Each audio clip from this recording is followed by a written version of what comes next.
ہوتی ہیں اور جنت البقیع اونچا ہے اور یہ 1925 یہ جو آپ دروازہ دیکھ رہے ہیں کہ مزار کس کس تھا تو یہ ناظرین دل ایک سیدھی سی مٹی ہے یعنی حضرت علی رضی اللہ عنہ کے بعد ناظرین کتنا یہ خوبصورت مزار تھا حضرت عثمان بن عفان رضی اللہ عنہ کا تو ایک ہی دروازہ تھا اس کا لوگ محسوس کرتے تھے کہ وہ جس میں یہ آل سعود نے جب تو یہ پھر مزار ٹوٹے کہ جیسے ان کی سانسوں کی ڈور ٹوٹ گئی ہو۔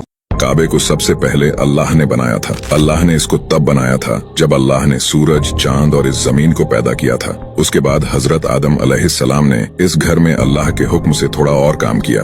اس کے بعد جب حضرت نوح علیہ السلام اس دنیا میں پیغمبر بن کر آئے، حضرت نوح علیہ السلام کی قوم بہت زیادہ گناہوں کی سرکشی کرتی تھی، جس کے بعد اللہ نے حضرت نوح علیہ السلام کی قوم پر بہت ہی سخت عذاب کا فیصلہ کیا، جس میں تمام دنیا کی آبادی ہلاک ہو گئی اور صرف چند لوگ باقی رہے جو کشتی میں تھے، جس کی وجہ سے کعبے کی سبھی دیواریں ٹوٹ گئیں۔ اس کے بعد حضرت ابراہیم علیہ السلام نے اللہ کے حکم سے اس کعبے کو دوبارہ تعمیر کیا اور اس میں وقت وقت پر کافی بدلاؤ بھی ہوئے، لیکن ابراہیم علیہ السلام نے جس کعبے کو تعمیر کیا تھا یہ وہی ہے جو قیامت تک باقی رہے گا۔ یہ دنیا کی سب سے پاک جگہ ہے جس کے بارے میں قرآن کہتا ہے، جو شخص اس مبارک گھر میں داخل ہوا اس نے امن پا لیا۔ وہ انجینئر جسے مسجد نبوی کی تعمیر پر اللہ کا معجزہ دکھائی دیا۔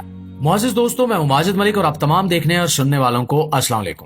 پیارے دوستو، اگر آپ نے کبھی خانہ کعبہ یا مسجد نبوی کی زیارت کی ہے تو آپ یقیناً اس روحانی کیفیت سے واقف ہوں گے جو ان پاکیزہ جگہوں پر قدم رکھتے ہی دل و دماغ پر چھا جاتی ہے۔ دنیا کے جھمیلوں سے دور ایک ایسا سکون، ایک ایسا نور جو انسان کو اپنی حقیقت کا احساس دلاتا ہے، اپنے رب کی قربت کا پیغام دیتا ہے۔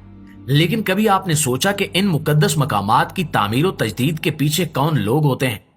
وہ کون خوش نصیب ہوتے ہیں جنہیں اللہ تعالیٰ اپنے گھر کی خدمت کے لیے چن لیتا ہے؟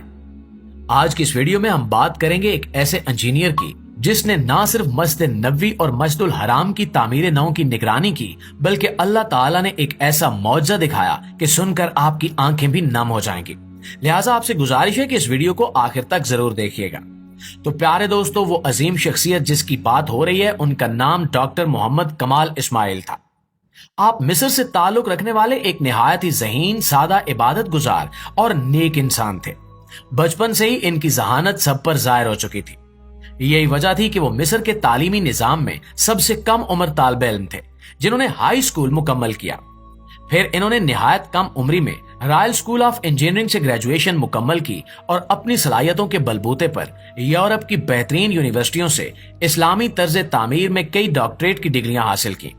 ان کا علم، ان کی محنت اور ان کا اخلاص دیکھ کر سعودی حکومت نے انہیں حرمین شریفین کی توسیع اور تجدید کی سب سے بڑی ذمہ داری سونپی، اور یہی وہ مقام تھا جہاں سے ان کی زندگی کا اصل روحانی سفر شروع ہوا۔ حیرت کی بات یہ ہے کہ اتنے اعلیٰ تعلیم یافتہ، تجربہ کار اور بین الاقوامی شہرت یافتہ انجینئر نے اس منصوبے کے لیے ایک بھی پیسہ لینے سے انکار کر دیا۔ ان کا کہنا تھا کہ یہ اللہ کا گھر ہے اور میں کیسے اللہ کی خدمت کے بدلے دنیاوی اجرت لوں۔ وہ ڈرتے تھے کہ قیامت کے دن اللہ تعالیٰ کے سامنے کیا جواب دیں گے اگر اس پاک کام کے بدلے دنیا کی دولت لے لی۔ ان کا ہر عمل اس بات کی گواہی دیتا تھا کہ وہ دنیا کی نہیں بلکہ آخرت کی تیاری کر رہے ہیں۔ وہ تنہائی پسند تھے، میڈیا سے دور رہتے تھے اور زیادہ وقت عبادت، تلاوت اور روحانی سکون کی تلاش میں گزارتے تھے۔ ان کی یہی سادگی اور نیکی اس بات کا ثبوت ہے کہ وہ واقعی اللہ کے خاص بندے تھے، اور اللہ نے انہیں مسجد نبوی اور مسجد الحرام جیسے مقدس مقامات کی تعمیر کی سعادت دے کر دنیا اور آخرت میں سرخرو کر دیا۔ ناظرین، ویسے تو مسجد نبوی اور مسجد الحرام کی تعمیر میں استعمال ہونے والا ہر پتھر، ہر ستون اور ہر اینٹ اپنی جگہ ایک معجزہ ہے، لیکن جو واقعہ ڈاکٹر محمد کمال اسماعیل کے ساتھ پیش آیا وہ نہ صرف عقل کو حیران کر دینے والا ہے بلکہ ایمان کو بھی تازہ کر دیتا ہے۔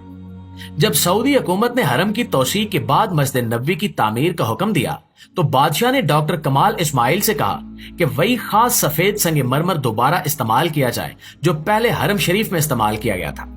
یہ سنگ مرمر نہایت خوبصورت، سفید اور قدرتی ٹھنڈک رکھنے والا ایک نایاب پتھر تھا جو صرف لبنان کے پہاڑوں میں پایا جاتا ہے۔ خاص بات یہ ہے کہ یہ پتھر گرمی میں بھی ٹھنڈا رہتا ہے اور لاکھوں حاجیوں کے قدموں کے نیچے کبھی گرم محسوس نہیں ہوتا۔ ڈاکٹر صاحب نے یہ پتھر 15 سال پہلے یونان سے خریدا تھا اور اب انہیں یہ ڈر تھا کہ شاید وہ کمپنی اب موجود نہ ہو یا وہ ماربل فروخت ہو چکا ہو، مگر امید کے ایک دھاگے کو تھام کر وہ اس کمپنی سے رابطے کے لیے نکل پڑے۔